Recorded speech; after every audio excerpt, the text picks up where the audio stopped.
Alors, pour la deuxième partie, sujet sur la fresque du climat. Qui sait qui connaît pas du tout la fresque du climat? Enfin, est-ce qu'il y en a qui connaissent pas du tout? Du coup, je vais pas voir qui me répond, mais marquez moi en commentaire. Je vais voir. Et il y a Christophe qui dit, mais il a écrit sur une autre conversation, Christophe Barry, qui dit pour nos clients équipementiers, l'évaluation EcoVadis est obligatoire pour l'automobile. Ouais. Bah oui, mais comme moi dans mon ancienne entreprise, l'évaluation EcoVadis, c'était, enfin, on l'obligeait pour nos fournisseurs qui avaient un certain chiffre d'affaires. Didier Castet dit je ne connais pas, Florence ne connaît pas, donc il y en a plusieurs qui connaissent. Il y en a qui ne connaissent pas, il y en a d'autres, je sais, pour avoir discuté, qui connaissent un peu. Alors, ben voilà, c'est ça. Vous voyez une fresque du climat finalisée avec des participants heureux. Enfin, heureux, peut-être pas, mais en tout cas satisfaits d'avoir fini. La fresque du climat, il y en a certains qui connaissent de nom. Alors, déjà, c'est une association. C'est l'association La Fresque du Climat. Je vais rester là, comme ça, je parle proche. Ça existe depuis fin 2018 et l'objectif, c'est d'embarquer tous les individus et toutes leurs organisations dans la transition. J'ai repris exactement ce qu'ils avaient marqué sur leur site internet, en permettant la diffusion rapide d'une compréhension partagée du défi que représente le changement climatique. En fait, c'est Cédric Ringenbach, je ne sais pas comment ça se dit, le fondateur, qui a fait un constat que le changement climatique, d'une part, c'était un problème collectif complexe, mais que, du coup, il était très mal compris par l'ensemble de la population. Et qu'il y avait un effet de halo qui faisait que les gens qui parlaient du changement climatique et qui s'énervaient du manque de réactivité, d'action, etc., et ben en fait, ils avaient l'impression que tout le monde avait le même niveau de connaissance qu'eux. Et donc voilà, c'était ce constat. Donc l'idée, c'est de sensibiliser le public au réchauffement climatique. Et quand on dit public, c'est vraiment tout public, parce que ça va ils ont sorti un jeu pour une version enfant jusqu'à un public un peu plus. Ils ont sorti aussi une version expert. Il y a une version enfant, une version normale, une version expert. Et concrètement, la sensibilisation, elle se fait au moyen d'un jeu sérieux collaboratif. Vous savez, les fameux serious games qui ont de plus en plus la cote dans les entreprises, où les participants co-construisent une fresque résumant les mécanismes du changement climatique tels qu'expliqués dans les rapports du GIEC. Donc, la base scientifique, c'est le rapport du GIEC. Les rapports du GIEC, c'est des cale-portes qui font plus de 1000 pages, enfin, c'est colossal. Et c'est malheureusement, tout ce qu'il y a dit dedans, c'est essentiel. Donc, tout l'enjeu de la fresque, c'est d'aller résumer ou d'aller synthétiser de manière vraiment très forte les rapports du GIEC en une demi-journée par un jeu de cartes. C'est des cartes en papier qu'on vient positionner sur une table avec comme objectif de faire des liens de cause à effet.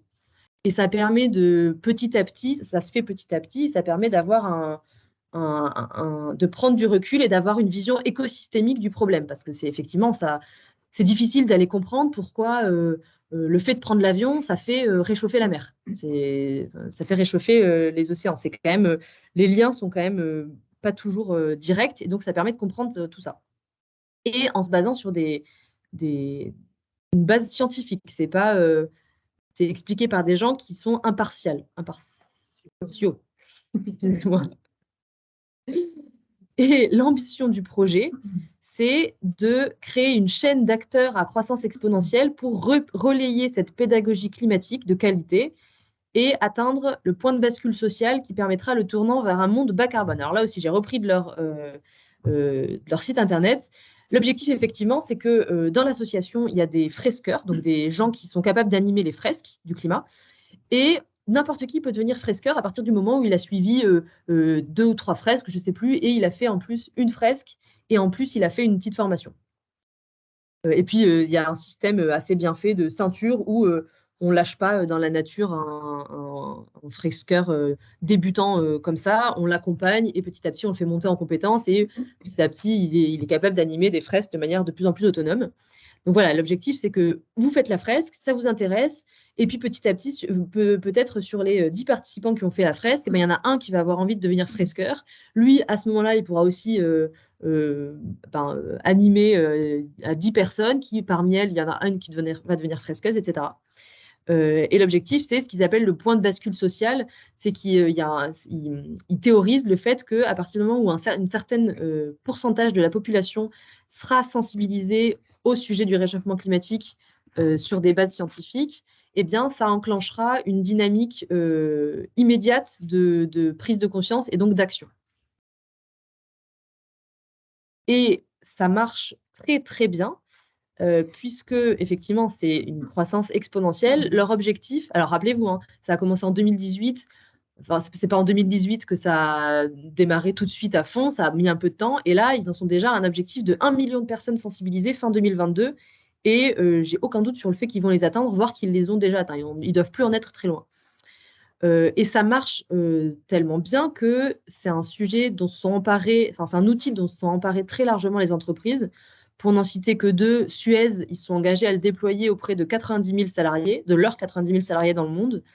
EDF auprès de leurs 165 000 salariés dans le monde. Ça marche aussi très bien chez les étudiants, les élèves, les étudiants et le corps enseignant. Et ça marche tellement bien que l'association La Fresque du Climat a mis en place ce qu'ils appellent la rentrée du climat, où à l'occasion de la rentrée des classes, donc vers septembre, eh bien, ils font des sessions de fresques avec un grand nombre de participants. Et depuis 2020, donc ils l'ont mis en place en 2020, il y a plus de 220 000 élèves, étudiants ou enseignants qui ont été sensibilisés, donc qui ont participé à des fresques.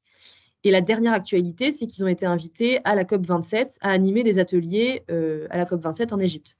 Donc, ça marche très bien. C'est aussi décliné. Il y a des fresques un peu amies qui marchent. En fait, le principe, il est tout à fait duplicable à d'autres sujets et c'est ce qui a été fait.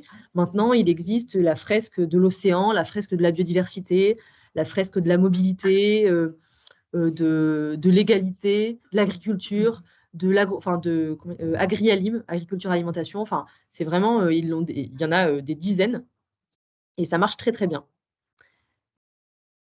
Voilà pour la théorie. Est-ce que déjà, juste à ce stade, vous avez des questions ou pas? Il n'y en a pas dans le chat. Il n'y en a pas dans le chat. Il y a personne qui parle. Et pour matérialiser un petit peu ça, je vous propose de faire une mini fresque. Alors, c'est juste pour que vous montre, que vous voyez à quoi ça ressemble. En fait, vous avez des petites cartes comme ça que vous avez en format papier. Vous avez un grand drap blanc et vous devez les positionner. On vous donne les cartes petit à petit. Là, je vous ai vraiment pris que quelques-unes et on vous les commente de manière plus professionnelle que je ne vais le faire. Mais ce que je vais vous demander, c'est de faire un petit exercice. Vous avez 1, 2, 3, 4, 5, 6, 7, 8 cartes. C'est de les classer, de les réorganiser et de faire des liens de cause à effet entre elles. Alors, à distance, ça va être peut-être plus compliqué de participer parce qu'il y a l'écho. Je ne sais pas comment faire. Nous, dans la salle, on va pouvoir avoir une discussion. Vous, de votre côté, ce que je vous propose, c'est de le faire un peu de votre côté et je vais essayer de retranscrire les discussions qu'on a du mieux qu'on peut. Mais déjà, dans la... Ah, alors attendez. Ok, alors hop, je les mets un peu sur le côté pour qu'on puisse les classer ensemble. Les activités humaines. Ok, ensuite... Émissions de CO2. Les émissions de CO2, pourquoi? C'est la conséquence de l'activité humaine.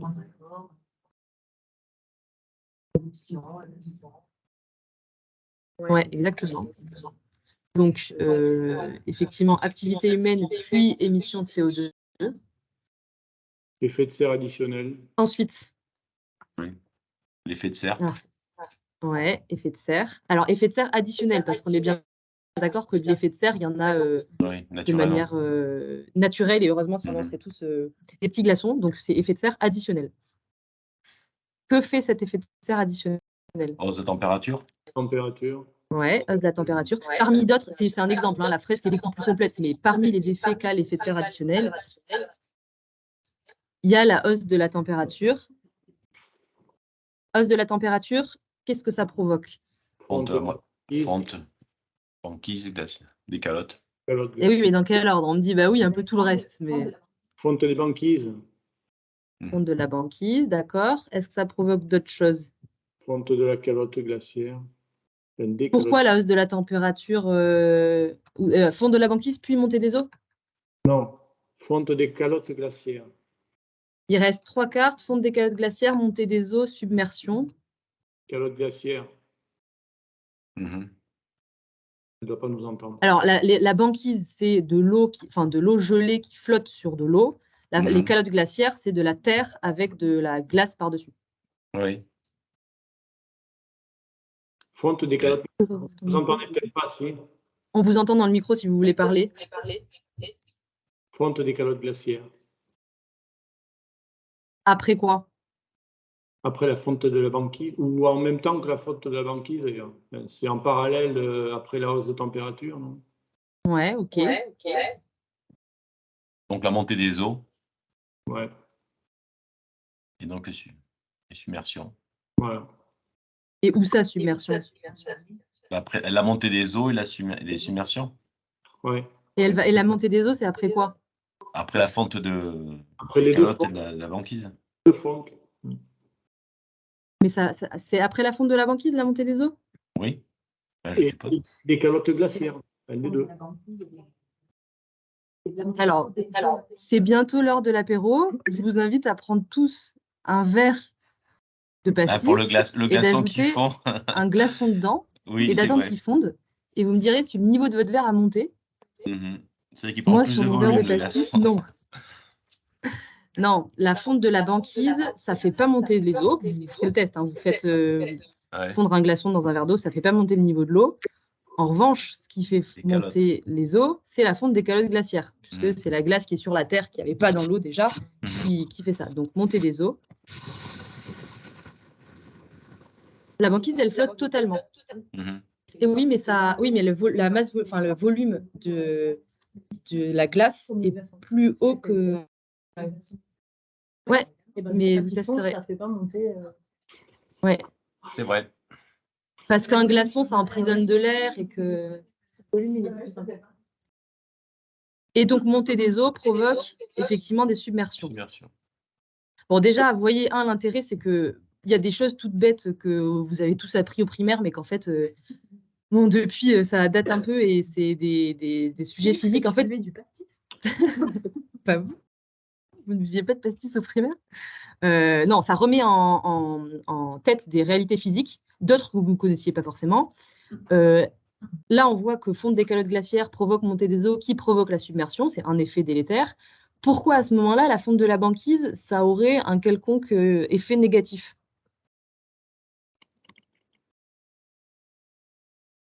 Pardon, je n'ai pas compris là. Pourquoi la fonte de la banquise, la fonte des calottes glaciaires, on voit bien le problème. Ça provoque la montée des eaux qui provoque des submersions. La fonte de la banquise, pourquoi alors ça serait problématique si ça ne fait pas plus que ça monter le niveau des eaux? Mais déjà, il y a la biodiversité, la faune, les ours polaires, les animaux, Ouais. déjà, la faune.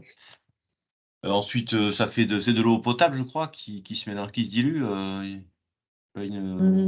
Ça impacte Oui, plus, ça mais c'est réchauffe pas pas tellement le non sujet du réchauffement climatique. Enfin, pourquoi ça participe au réchauffement climatique?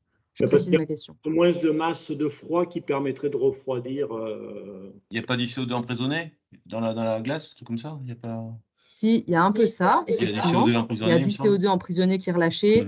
Il y Ouais. a ça perturbe le cycle de l'eau parce que ça amène ça enlève des grosses masses de froid, etc. Mais la chose peut-être la plus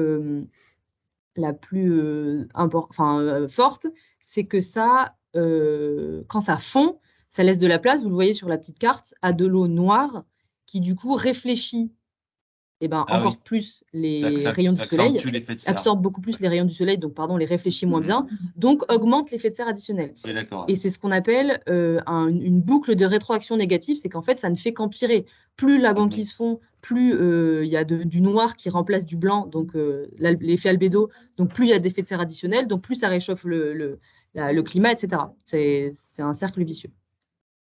Voilà, c'était juste pour vous montrer un petit peu. Alors moi, je l'ai fait, je suis pas formée, donc je suis beaucoup moins compétente et capable de le faire que les gens experts là-dessus. Et ils vous expliquent beaucoup plus de choses et avec des notions beaucoup plus scientifiques. Et en plus, c'est beaucoup plus large. Là, vous voyez, il y a 8 cartes.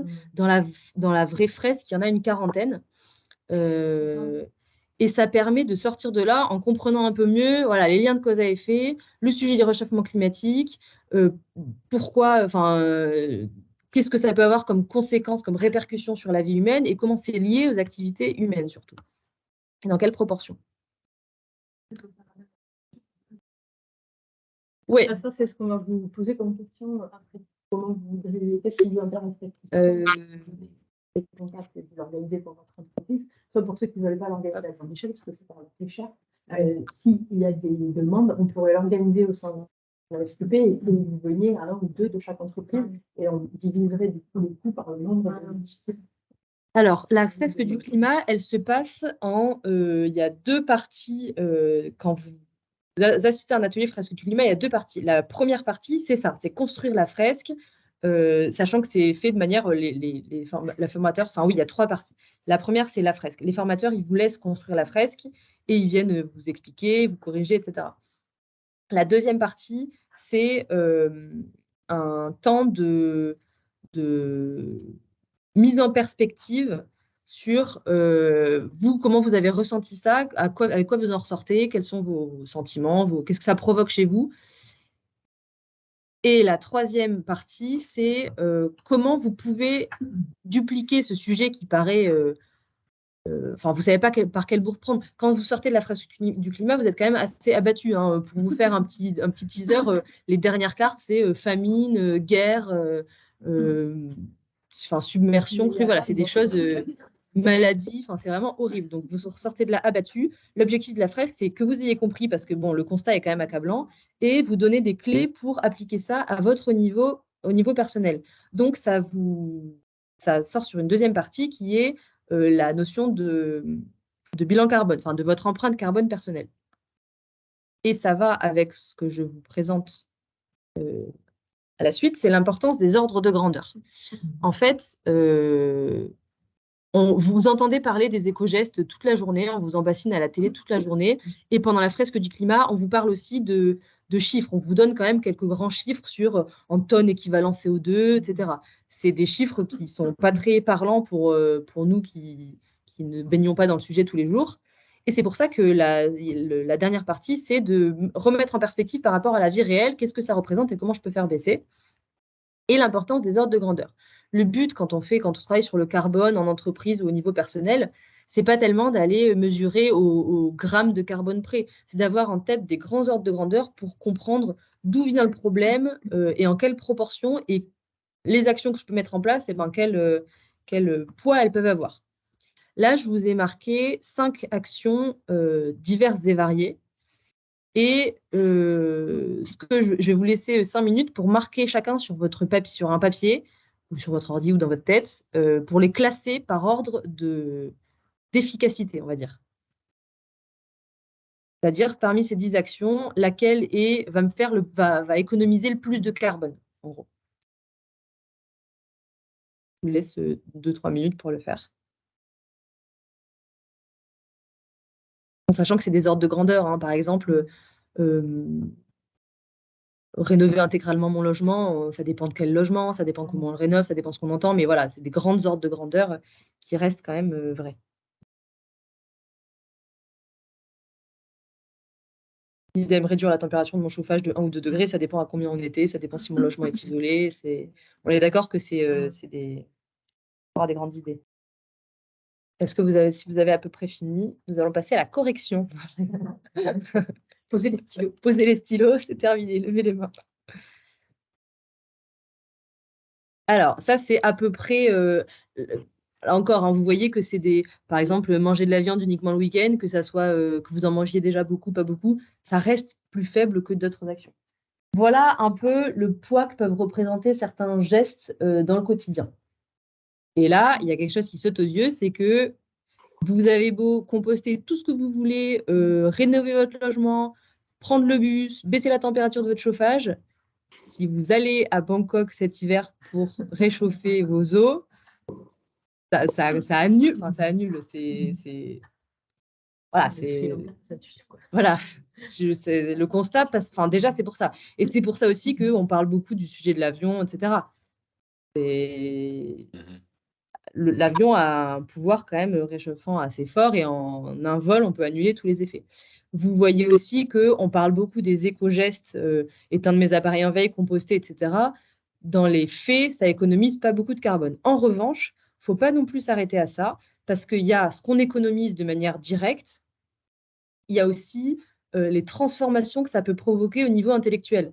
Si vous éduquez votre enfant, si vous lui apprenez absolument pas à éteindre ses appareils, à faire le tri, à baisser sa température, la température de son chauffage, etc., ça va pas drastiquement faire monter son bilan carbone. En revanche, c'est de la citoyenneté, quoi. Ça apprend la citoyenneté et c'est une bonne manière d'introduire le sujet. Il n'y a pas de petits gestes. En fait, chaque geste est insuffisant, mais nécessaire.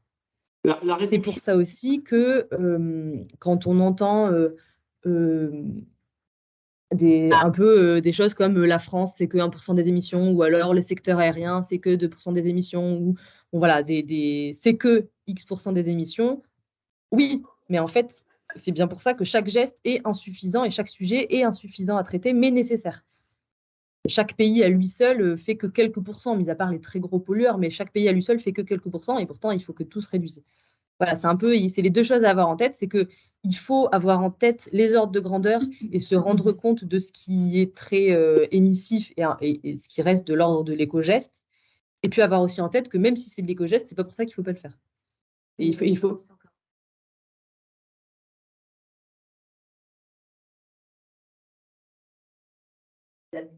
Par rapport à, oui, vous ne devez pas voyager. En revanche, au niveau international, on organise la Coupe du Monde au Qatar et les efforts de combien de champs pendant combien de vies. Ouais. Oui. Dans la salle, on dit qu'effectivement, ça désabuse un peu de se dire, moi, de mon côté, je fais des actions, je renonce à aller en voyage en avion parce que je veux faire attention à mon empreinte carbone. Et puis de l'autre côté, je vois que le Qatar met en place des navettes en avion pour que les supporters puissent aller voir les matchs. Oui, mais bon, ça, en fait, c'est sur tous les sujets. Et c'est très difficile. Ah. Il y a quelqu'un qui veut parler, je le laisse parler. Une main levée. Enfin, non, mais terminé, je parlerai après. Terminé. Bon, non, mais en gros, c'est juste pour dire que c'est difficile d'un point de vue moral de se dire, intellectuel, de se dire, moi, je fais des actions, mais il y en a qui font rien. Mais c'est un peu sur tous les sujets comme ça. Enfin, il faut aussi oui, c'est démoralisant, etc. Mais l'objectif d'un jeu comme la fresque du climat et des ateliers carbone qui mettent en place derrière, c'est justement de se dire que déjà, on y arrivera tous uniquement collectivement et que c'est pas parce que mon voisin fait rien qu'il faut que je renonce à faire quelque chose. Mais je conçois tout à fait que c'est très difficile de faire quelque chose alors que les autres ne font rien. Oui, il faut l'inverse. Donc, j'ai une question, du coup. Oui. Juste la comparaison que l'on a sous les yeux ici, là, elle prend en... moi, je n'avais pas fait cette estimation-là, effectivement. Quand on va rénover un logement, par exemple, parce que je pense à celui-là en particulier, il va y avoir quand même un effet durable dans le temps, et donc il n'est pas suffisant. Comparativement à un seul vol pour aller à Bangkok depuis Paris, il est très insignificatif, c'est ça que ça veut dire ici, là? Parce qu'un logement, bon, il va avoir quand même un effet sur le temps, peut-être pas à la même hauteur. Alors, effectivement, là, c'est que des chiffres, des chiffres. Les moins 0,7, moins 2,9, etc., que vous voyez, prennent en compte les effets sur le temps et ils sont calculés de manière... le mode de calcul prend en compte tout ça. Et c'est pour ça que je voulais vous parler aussi de cet outil, un outil de simulation carbone. En fait, on a compris qu'il fallait réduire au niveau entreprise, au niveau étatique. Il faut aussi réduire au niveau individuel. Et l'objectif d'ici 2050, c'est de passer d'une moyenne par personne et par an à 10 tonnes de carbone équivalent d'émissions à 2 tonnes. Ces fameux objectifs 2 tonnes, vous en entendrez peut-être souvent parler. Et pour savoir comment il faut réduire, il faut d'abord savoir à combien on est. Donc, il y a des simulateurs qui existent et je vous conseille celui de l'ADEME qui est très bien fait et qui s'appelle Nos gestes climat. qui permet de simuler son empreinte carbone et ensuite de... vous voyez, après, ça vous donne le petit graphique que vous avez là. Ça, j'ai pris l'empreinte moyenne hein, avec les répartitions par poste d'émission et il y a un bouton passer à l'action. Et avec ce bouton passer à l'action, ça vous donne, je peux vous montrer sur Internet, nos gestes climat. J'ai pas fait le test, je l'avais fait il y a longtemps. Là, j'ai pris la moyenne France et vous avez un petit onglet Agir qui permet de visualiser pour vous, avec votre situation, ce que ça ferait de faire plusieurs actions. Donc, vous avez les actions, plus d'1 tonne, devenir végétalien, plus d'1 tonne, acheter une voiture électrique, 1 tonne 3, d'économiser, hein, je veux dire. Et ces chiffres-là, 1 tonne 3, ils sont calculés en fonction des réponses que vous aviez données au test. Aller au travail autrement qu'en voiture, si dans votre et ça économiserait pour un Français moyen 600 kg de CO2. Si dans votre test, vous dites que vous habitez à 500 mètres de votre travail, ça ne va pas vous économiser 600 kg d'aller au travail autrement qu'en voiture. C'est pour ça. Les calculs de réduction, ils sont à prendre avec des pincettes. Enfin, le chiffre exact est à prendre avec des pincettes, mais il intègre bien la durabilité de l'action et comparé à une action one-shot comme éviter de prendre un vol, par exemple. À la fin, vous avez aussi des actions d'engagement qui n'ont pas de conséquences directes sur votre empreinte carbone, mais qui peuvent indirectement faire baisser. Voter, par exemple, voilà, c'est une action citoyenne qui peut permettre de indirectement aller agir de manière plus ou moins positive sur le climat, ou de diffuser nos gestes climat, voilà, ça fait partie de ça. Est-ce que ça répond à la question ou pas? Et alors, pour préciser, vous pouvez avoir, j'en sais rien, dans privilégier le train au lieu de l'avion. Hop. Là, il y a les calculs, il y a les explications des calculs à chaque fois pour chaque sujet. Comprendre le calcul. Et là, après, il y a des comparatifs de comment cette donnée est-elle calculée. Il y a plein de choses. Est-ce que ça répond à la question? Oui, à peu près. Donc, quand on voit la proportion, on peut se dire autant arrêter de fabriquer des avions. Et puis attendez, on ne vous entendez pas? Là, c'est bon, on vous entend. Je disais, oui, ça répond à peu près. Mais quand on voit donc les proportions, on peut se dire... Mince. Alors, attendez, non. Vous m'entendez ou pas? C'est bon. Vous m'entendez? Oui. Oui, je disais que si on revient sur les proportions là, qui sont affichées, c'est vrai qu'on peut se dire, parce que là, donc on compare un vol par rapport à une action qu'on peut mener par ailleurs. Donc, effectivement, j'ai rénové mon logement, mais si je dois prendre l'avion une fois dans ma vie pour aller en voyage, je ne sais où, je n'irai peut-être pas à Bangkok, mais ça va un petit peu être complètement anéantir tout le travail que j'ai fait. Donc, autant supprimer les avions dans le monde, quoi, et donc supprimer les relations entre les pays, quoi, par ce biais-là. Non, alors en fait, l'objectif, ce qui vous explique, peut-être mieux que je le fais là, ce qui vous explique à la fin de l'atelier, c'est que il n'y a pas... Ouais, déjà, c'est prendre conscience. Et puis, il n'y a pas une bonne manière de vivre. C'est juste qu'il faut être... Enfin, autant vivre en étant conscient des conséquences de ces actions. Et après, à vous, si vous souhaitez réduire votre empreinte carbone, faut être conscient qu'un vol, oui, ça peut anéantir. Alors, par contre, le moins 0,7, je précise, c'est par an. C'est moins rénover complètement le logement, c'est moins 0,7 par an. L'empreinte carbone, elle est calculée par an. Par an? Ah, d'accord. Alors que le vol, c'est du one-shot. Mais l'empreinte carbone, si vous prenez un vol dans l'année, ça va être calculé sur votre bilan de l'année. Si l'année suivante, vous ne prenez pas du tout l'avion, votre bilan carbone baissera drastiquement. Ce n'est pas lissé sur votre vie, c'est calculé sur une année. Donc non, l'objectif, ce n'est pas d'aller cesser tel ou tel sujet, bien que ça peut permettre de remettre en cause. Par exemple, en France, ils ont supprimé les vols intérieurs quand une alternative en train inférieure à 2h30 était possible, je crois. Ça, c'est une action directe. Mais l'objectif, c'est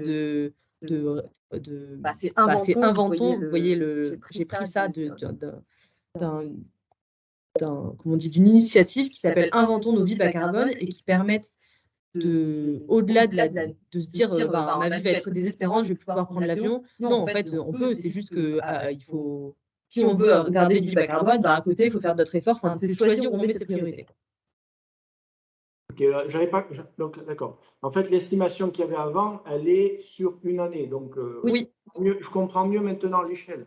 Parce que, oui, excusez-moi, oui, elle est sur une année. On sait quand même bien que rénover un logement avait sûrement un impact bien plus important qu'un seul voyage pour aller à Bangkok. Oui, bien sûr. D'accord. Là, je comprends mieux maintenant. Merci. Effectivement, là, on compare des actions qui ont un impact immédiat avec des actions qui ont un impact long terme. Mais je compare un peu l'incomparable. Mais c'est mieux fait dans le simulateur. Là, je vous avoue que j'ai essayé de simplifier pour l'atelier, mais c'est mieux fait dans le simulateur. Ok, merci. Oui, c'est éclairant. Ouais, c'est éclairant quand même ça reste éclairant sur l'importance des vols ou de l'alimentation. Quand vous voyez quand on vous demande les actions là, sur le simulateur, on voit les actions qui permettent d'économiser plus d'1 tonne. C'est rarement sur économiser, faire baisser ses ampoules et les changer par des LED ou des choses comme ça. Ça reste quand même sur des sujets alimentation ou transport en général. Voilà, c'était pour vous présenter un peu la fresque du climat. Et alors ensuite, concrètement, juste une dernière petite slide pour vous faire un petit retour d'expérience. Nous, on a fait l'exercice, on a proposé aux collaborateurs de l'entreprise de participer, d'organiser une fresque pour la... Il y a peut-être une question. Est-ce qu'il y en a un qui s'est levé, qui s'est rebaissé? Demande. Est-ce qu'il y a une question?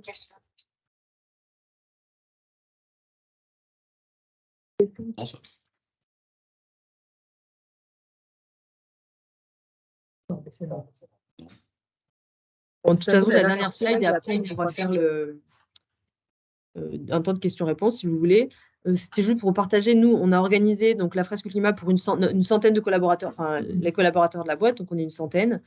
On a fait ça au sein d'un séminaire, donc c'était sur 2 jours, en juin.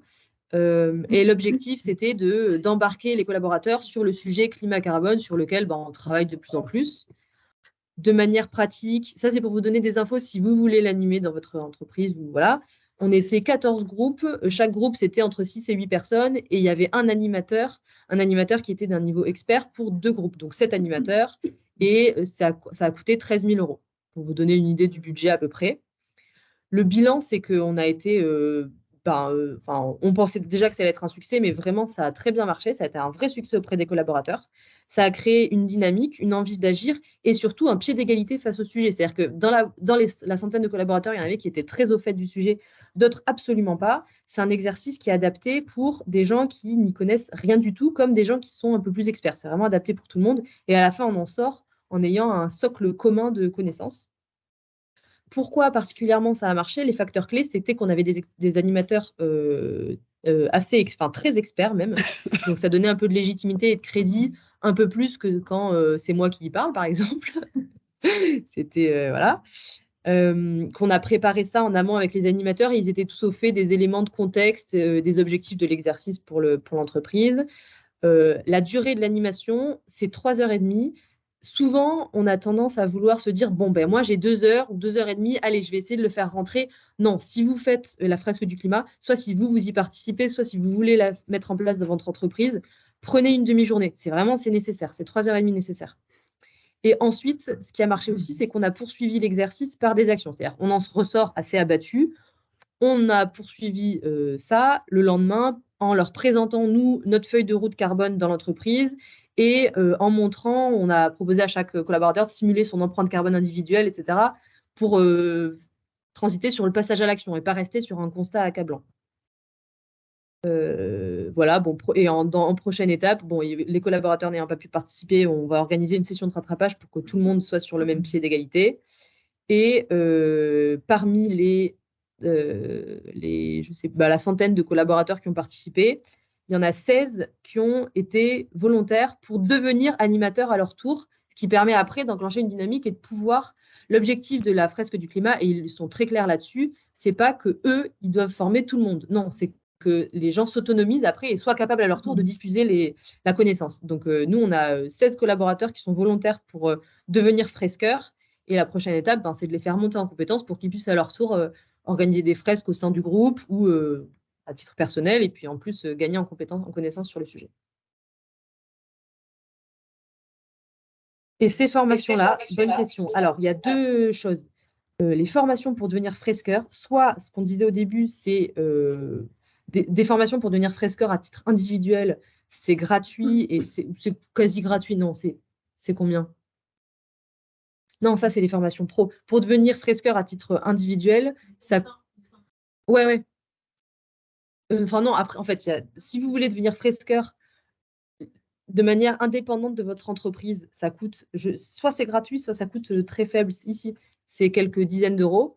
Et sinon, il y a aussi la formation qui dure une journée. Il y a la formation qui dure une journée et où là, ça coûte entre 700 et 1000 euros.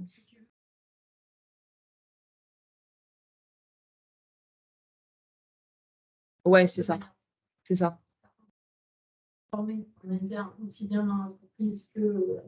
Oui, c'est ça.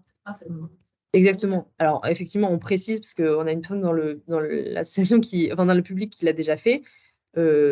Si on veut une sorte d'initiation pour être fresqueur, c'est gratuit et c'est une demi-journée une sorte de petite formation en assistant à une fresque. Et si on veut être fresqueur de manière un peu plus officielle, en étant enregistré dans l'association, etc., là, c'est une journée de formation. Ça coûte entre 750 euros. Et là, après, vous commencez ceinture verte ou ceinture jaune, je ne sais plus, enfin, blanche, ceinture blanche, et vous progressez petit à petit et vous pouvez animer cette fresque auprès soit de vos collaborateurs, soit d'un public différent. Voilà, excusez-moi, je ne vous entendais pas du coup les échanges qu'on a avec la salle, donc ça vous paraît peut-être un peu décousu, mais voilà. Est-ce qu'il y a des questions ?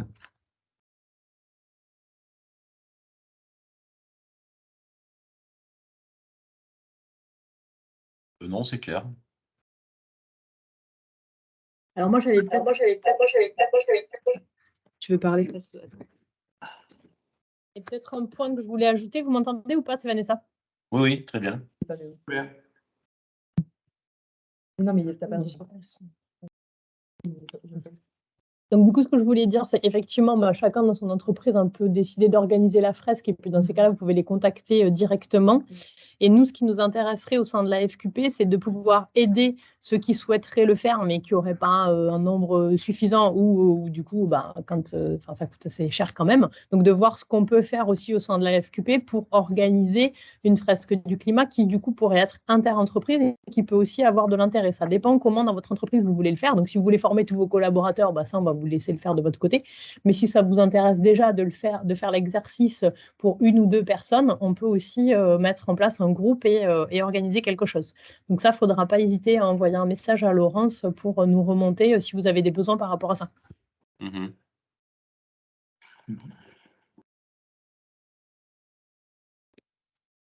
Et concrètement, c'est la FQP qui pourrait intervenir en entreprise? Alors non, ce n'est pas l'idée. L'idée, c'est de plutôt, si vous voulez le faire au sein de l'entreprise, on vous laisse vous en occuper.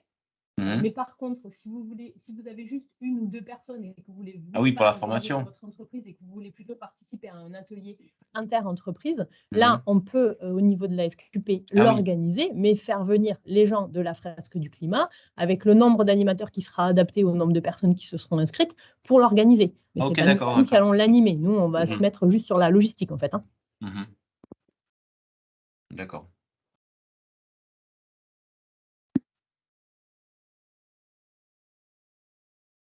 Mais en tout cas, moi, ce que je peux dire pour conclure, c'est que si ça a un succès tel, c'est quand même que ça marche bien. Ils ont trouvé un bon truc, quoi. Ça marche bien, ça explique bien ce que ça veut expliquer, ça synthétise un sujet très complexe et on en ressort forcément en ayant une vision beaucoup plus claire sur les enjeux. Par contre, ça reste très axé sur la prise de conscience. Activité, en tout cas. Non, je disais que l'objectif de la fresque est très bien pour la prise de conscience des problématiques environnementales et de l'action humaine. Après, ce qui reste à définir, après, c'est les plans d'action qui seraient déclinés, qui découleraient de ça. C'est d'autres étapes, comment après on transpose ce qu'on a vu à l'entreprise C'est ça qui est un peu plus délicat ensuite à faire, comment dire, à déployer quoi, en suivant. Après, c'est tout le travail qu'il y a animé derrière, effectivement. Et vous pouvez l'aborder un peu de deux façons. Soit vous avez déjà identifié que le sujet carbone, climat, c'était changement climatique, c'était un sujet prioritaire pour dans votre stratégie RSE d'entreprise. Et à ce moment-là, vous voulez faire monter en compétence. On va dire que animer la fresque, ça ferait partie de votre stratégie carbone ou climat. Soit vous n'êtes pas très au fait encore du sujet, donc vous ne savez pas trop bien savoir s'il est prioritaire ou pas. Et c'est pour vous monter en compétence que vous le faites. Ça peut être abordé de deux manières. D'accord. Oui, ça peut être l'initiation de votre stratégie, de votre démarche, de votre réflexion. Désolée, j'ai un problème avec le chat, je ne vois pas les questions. Donc, si tu veux bien les lire, Laurence, je les ai. Attends, si j'enlève mon... Oui. Est-ce que vous pouvez citer une action générale mise en place suite à la fresque que vous avez faite chez Savencia? Ça, c'est la première question. La fresque, oui. Alors déjà, on a proposé à tous les collaborateurs qui le souhaitaient de simuler leur empreinte carbone à eux et de prendre des engagements derrière. Et puis, c'était l'occasion, c'était l'introduction pour aller présenter le plan carbone de notre entreprise aux collaborateurs, pour qu'ils comprennent quels étaient les enjeux et qu'est-ce que nous, on a mis en place derrière. Et parmi les actions qu'on a mis en place, nous, le sujet... l'empreinte carbone chez Savencia Ressources Laitières, c'est par les éleveurs parce qu'on achète du lait. Donc, l'empreinte carbone, c'est l'empreinte de l'élevage. Et donc, on a mis en place tout un plan d'action pour accompagner les agriculteurs vers la réduction de leur empreinte carbone. Mais l'objectif de la fresque, c'était embarquer les équipes. C'était vraiment ça. Je vois des questions. Quand on fait juste la fresque en formation grand public, on s'arrête donc sur le constat qui était vos fresqueurs experts. Quand on fait la fresque en formation grand public, on a ces trois étapes, c'est-à-dire la fresque en tant que telle, la partie un peu exprimer le ressenti, etc. Et puis pour passer à l'action, au niveau personnel, cette histoire d'objectif de tonnes par personne, etc. Mais après, ça dépend. Enfin, il y a des recommandations. Après, à la fin de la fresque, il vous donne aussi des recommandations de lecture si vous voulez approfondir le sujet. Et qui étaient vos fresqueurs experts? Alors, je pourrais vous donner les noms. Malheureusement, ce n'était que des hommes. Enfin, malheureusement. Ouais, c'était un peu... Oui, c'est vrai. Et on avait... en profil, c'était des ingénieurs des mines, de centrales. Enfin, c'était des types qui avaient une formation scientifique très solide et qui, donc, du coup, pouvaient... Et on avait des collaborateurs un peu sceptiques et qui cherchaient un peu la petite bête en essayant de chercher la petite bête. Et en fait, du coup, ils avaient la légitimité et les connaissances et le socle scientifique de connaissances nécessaires pour leur répondre de manière très, très approfondie, très poussée. Et voilà. Moi, j'en avais fini de ma présentation.